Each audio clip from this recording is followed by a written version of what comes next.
please welcome to the stage, everyone, our next storyteller, Karen.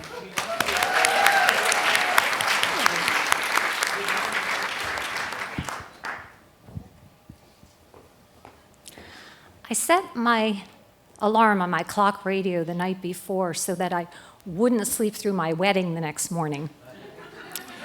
And when I woke up, the song that was playing on the radio was by the Carpenters. It was an oldie.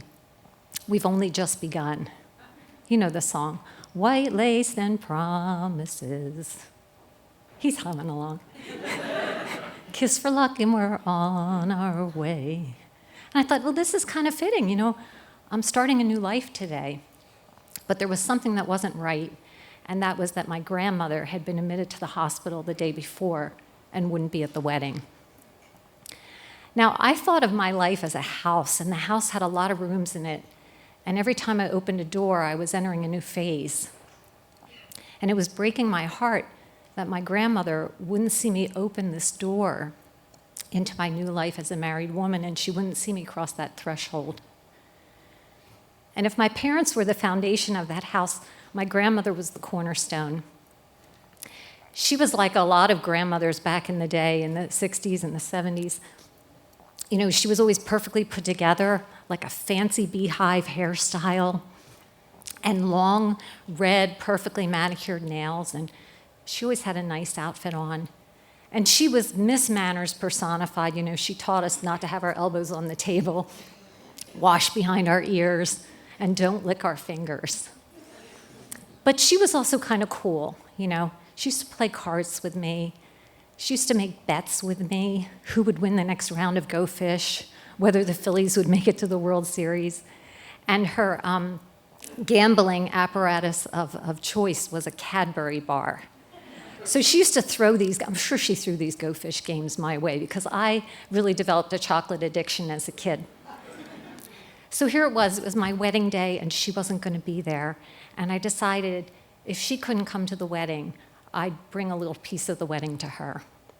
So to set the stage here, just so you can picture what this looked like, I had purchased a vintage Victorian wedding gown for $98. And my husband-to-be was a good sport about this. He went and got a tuxedo that was appropriate to match the era of my dress. And what this means is he had gray and black striped trousers, a vest, an ascot, and a tuxedo jacket with tails. So, if you saw him in this today, you'd think he was an extra on the set of Downton Abbey.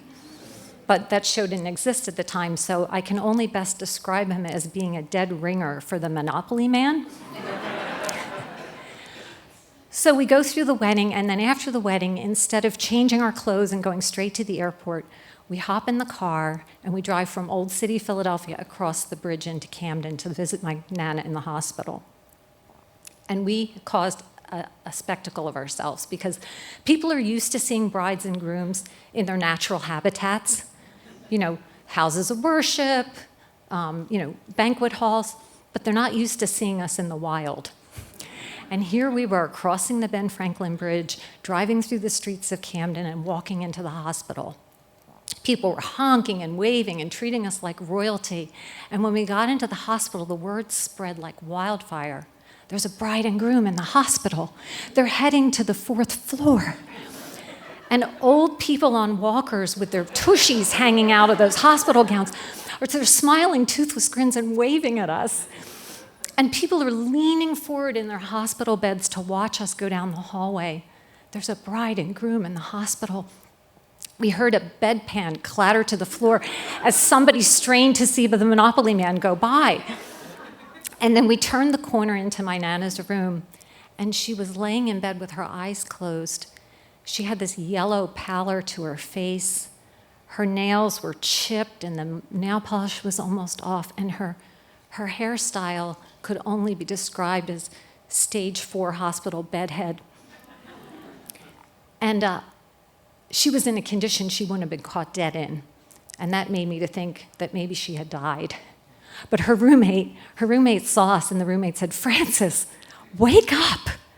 They're here. You didn't think they would come. You owe me a Cadbury bar." And my Nana fluttered her eyes open, and she smiled this grin from ear to ear. And I handed her a piece of wedding cake wrapped in a napkin. And before I could even fetch a fork for her, my prim and proper Nana starts shoving that cake into her mouth like she's going to the electric chair. And there's crumbs going down the front of her hospital gown. She's licking her fingers.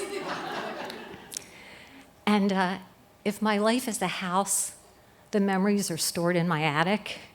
And one of my best memories is the scene of my grandmother, who was always so perfect, just smiling ear to ear with this cake all over her on this day where I was starting a new life. And we didn't know it in the moment, but I would never see her again. She would die while I was on my honeymoon. But I didn't know that in that moment. And we looked at our watch and we knew we had to get to the airport. We really had to go straight to the airport. We couldn't pass go. We couldn't collect $200. And so we started saying our goodbyes. And as she was facing the end of her life, our lives had only just begun. On this day of white lace and promises, my Nana gave us a kiss for luck, and we were on our way. Thank you.